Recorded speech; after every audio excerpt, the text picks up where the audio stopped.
Vamos ahora a calcular lo que es el periodo o la frecuencia angular de un resorte o de una masa oscilando con un resorte. Lo primero es que queremos usar la parte del diagrama de fase, para lo cual tenemos que recordar que hay que pasar la energía cinética, que la habíamos conocido como la masa por la velocidad al cuadrado medios, a la versión con el momento, y eso lo hicimos de la siguiente forma, en que si uno expresa primero la energía cinética como un medio de la masa por la velocidad al cuadrado. Recuerda que el momento es la masa por la velocidad. Puede despejar en esta ecuación lo que es la velocidad, con lo cual al final vamos a tener que un medio mv cuadrado va a ser igual a un medio m por el tema de la velocidad, que la velocidad la podemos expresar como el momento partido por la masa, lo cual tenemos acá, que queda al cuadrado. De lo modo que queda aquí el momento al cuadrado, y acá arriba queda una masa inercial dividido por una masa inercial al cuadrado. Se nos simplifican una de las masas y nos queda la expresión de la energía cinética en función del momento. Esa es una parte. Veamos ahora lo que pasa con la energía cinética. La energía cinética habíamos visto que dependía directamente de la fuerza, de la fuerza de Hooke, que es el hecho que la fuerza es proporcional a la elongación. Y K es la constante de Hooke. Aquí tenemos el signo menos, que no nos vamos a preocupar porque al final nos interesa la energía potencial, que es positiva. Ahora, si uno reemplaza, veamos cómo se hace eso. Aquí vamos a ver el desarrollo. Si uno reemplaza esta fuerza, igual a kx, en esta fuerza de acá, vamos a obtener que delta B, la variación del trabajo, es igual a kx. Aquí reemplazamos este kx, no nos preocupamos el signo, por este f, y queda kx acá. El delta S lo vamos a escribir como el camino que estamos recorriendo, que es x2 menos x1, que es el delta x. Así que quedó, en vez del delta S, quedó un delta x. Estamos suponiendo que estamos en una sola dimensión. Ahora, la diferencia de la posición era el x2 menos el x1, pero el x mismo es un x promedio, no es ni x1 ni x2, es un promedio, así que vamos a escribir para ello x1 más x2 medios. Aquí tenemos el producto de la diferencia con la suma, y eso da la diferencia de los cuadrados. De hecho, si ustedes miran, el x2 multiplicado por el x1, signo positivo, con el x1 por el x2, signo negativo, se cancelan esos dos y nos quedan solamente los términos que son directamente el x1 con el x1 con signo negativo y el x2 con x2 con signo positivo. Eso significa que la energía potencial se puede escribir directamente como un medio, la constante U, por la elongación al cuadrado. Con ello, ahora podemos directamente escribir la energía como el momento al cuadrado partido por 2m y la constante del resorte por la elongación al cuadrado medios. Si pasamos este e al lado de acá, o sea que estamos teniendo esta variable aquí, p cuadrado partido por 2me.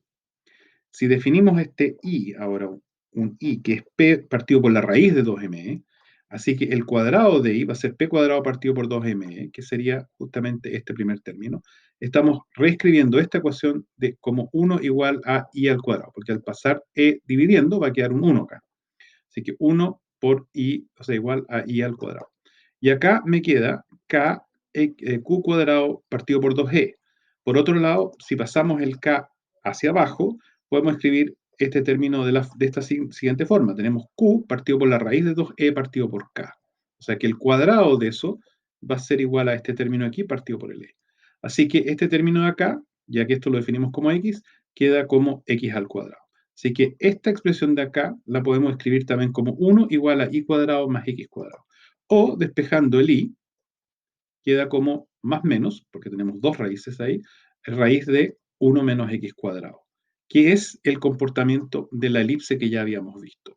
Y ahora podemos hacer el tema de, ya que este eje de acá se asocia a la velocidad, podemos calcular el área debajo de la curva, pero bajo de la curva de tiempo, cuidado, esta es la de posición, pero el área que tenemos en este recorrido, y por eso podemos asociar lo que es la posición con la velocidad para obtener justamente el periodo.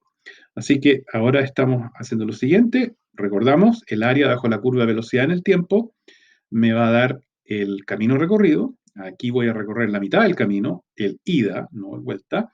Así que tengo de 0 a t medios, recorriendo la velocidad en el tiempo, y me va a dar, aquí está la amplitud que teníamos para la velocidad, y acá me queda el coseno, que es la parte que oscila de la función velocidad. El integrar esto nos da el periodo partido por pi, de modo que aquí tenemos calculado el camino si uso la velocidad. Por otro lado, si uso la función que me describe la posición, voy a tener que este término acá tiene que ser igual a esta diferencia entre el x máximo y el x mínimo, lo cual significa que estos dos yo los puedo igualar, y lo primero que observo es que se me va a simplificar el e, y me va a quedar solamente al final esta expresión en que el periodo es igual a 2pi, la raíz de la masa partido por la constante del resorte. Así que esto acá, lo más importante es que no depende de la amplitud o de la energía. La energía está asociada a la amplitud. Así que eso significa que si yo tengo un oscilador de este tipo, él oscila, supongamos que yo tomo la masa, la extiendo al máximo y lo dejo oscilar, inicialmente oscila con una gran amplitud, pero como la frecuencia no depende de la amplitud, va a oscilar con la misma independiente de qué amplitud yo tenga. Ahora, si con el tiempo, por roce y demás, se va reduciendo la amplitud y oscila con una amplitud más pequeñita, el tiempo de cada oscilación es el mismo. En consecuencia, si en este minuto tuviéramos dos, uno va a moverse un poquitito y el otro va a tener una amplitud bastante más grande, los dos van a ir al mismo tiempo al máximo, los dos van a volver al mínimo, los dos van a ir al otro lado, perdón, ahí, al máximo y el otro menor. O sea, lo que se demora esto es la igual al que el que está haciendo una amplitud más grande. Eso hace que, como es independiente de la amplitud, incluso cuando está amortiguándose y va reduciéndose la amplitud, sigue oscilando con la misma frecuencia, es lo ideal para poder construir relojes, porque el reloj entonces mantiene el periodo de la oscilación independiente de su amplitud. Y podemos finalmente ahora transformar esto en lo que es la frecuencia angular, sencillamente tomando esta expresión y recordando de que uno puede reescribirla en,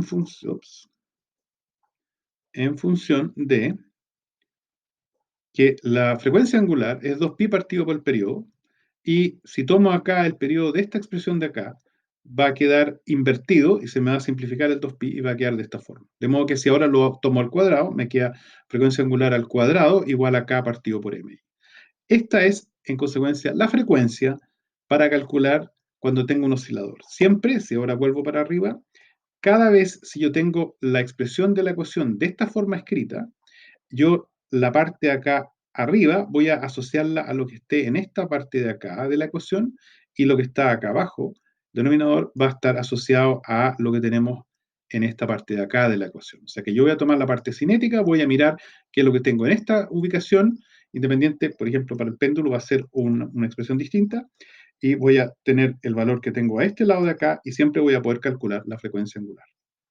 Eso es la frecuencia angular de un resorte, que en particular significa que si yo ahora, por ejemplo, tomo un resorte, lo monto, le cuelgo una masa, dejo que se elongue con esta masa, se va a alargar un poco, mido ese alargue, y yo ahora puedo, con la masa que yo tengo, calculo con G lo que es la fuerza, tengo la elongación, puedo calcular la constante del resorte, puedo calcular el K. Y después de haber hecho eso, si yo ahora lo jalo y lo dejo suelto oscilando, yo voy a poder pronosticar cuál va a ser la frecuencia angular, porque yo tengo el K y tengo la masa que tengo colgada. Puedo cambiar, de hecho, poner otra masa con el mismo resorte, el K va a ser el mismo, la masa va a ser distinta y voy a tener otra frecuencia. En general, si pongo, por ejemplo, una masa más grande, entonces va a tener una frecuencia más pequeña. Si pongo una masa más chiquitita, menos inercia, va a tener una frecuencia mayor. Esa es la forma como uno puede calcular ahora para cualquier sistema que tenga una energía de esta forma, la frecuencia angular con que está oscilando.